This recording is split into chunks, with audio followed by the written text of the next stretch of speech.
You know, guys, this is where I used to come a lot of times to do some thinking, and just maybe when I was deep in thought or just wanted to kind of clear my head a little bit, I'd come to this place off the Intercoastal here in Jacksonville. I call it The Point. It's just so quiet and peaceful, and oftentimes do a lot of thinking here and reflection and stuff. And I saw a piece on ESPN today about the Ice Bucket Challenge. A lot of us have been doing the Ice Bucket Challenge as an awareness uh, thing for ALS, also known as Lou Gehrig's disease. And I've always known of Lou Gehrig's disease, known of it, obviously because Lou Gehrig, he was a famous Hall of Fame baseball player for the New York Yankees, and was diagnosed with it, I believe, back in the 1930s. And you don't really hear a whole lot about it, and most people have kind of been taking this challenge on just as a, kind of a fun little thing, but at the same time, donating. But do we really know what we're donating to? And so watching that piece on ESPN today gave me really just appreciation. And I think we all need reminders of that every once in a while, because, as bad as some of our days may be, or, times where things don't really go our way, it really puts things in perspective. And, for those of you that don't know about the Ice Bucket Challenge, I just learned about it today myself, and how it originated and who it originated from. And his name was Pete Frates. Pete Frates was the team captain for his Boston College baseball team.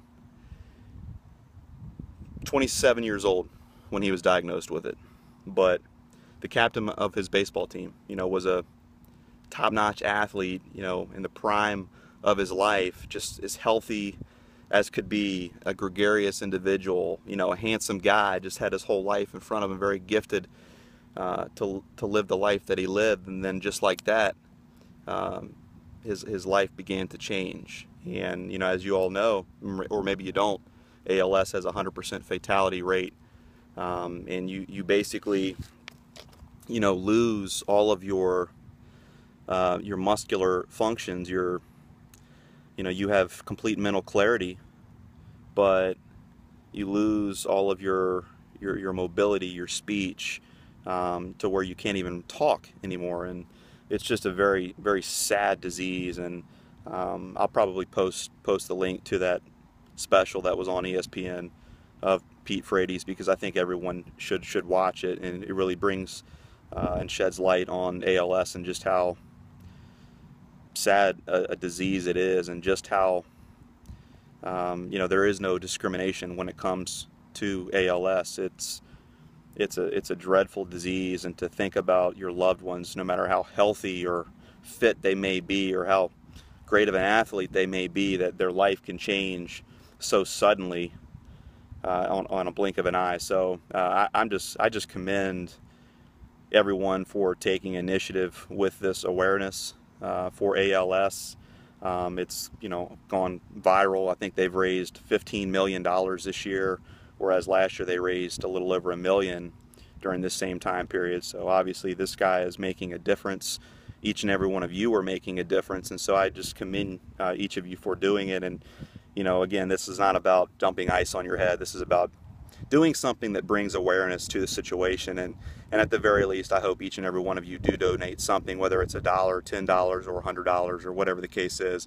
Donate something, because this could happen to you. This could happen to your children. And to think that this is happening to people, in their 20s, is disheartening. And again, it doesn't discriminate, this disease. It could happen to me.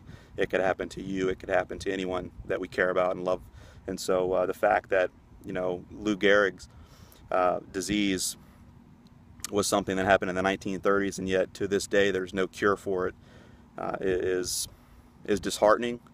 But if we can bring awareness to it and really put it at the forefront of the table, maybe we can do something about it. So guys, that just was on my mind, just as far as appreciating the little things that we have, the things that maybe we take for granted, and maybe in the scheme of things, our day's not so bad after all. So yeah.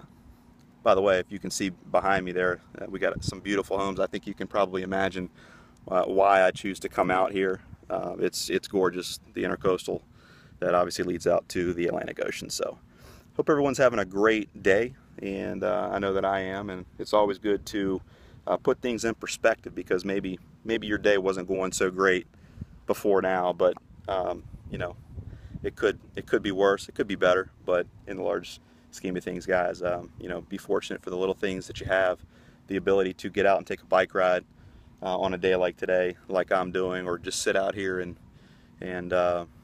just kind of reflect on life a little bit. So take care. We'll see you soon.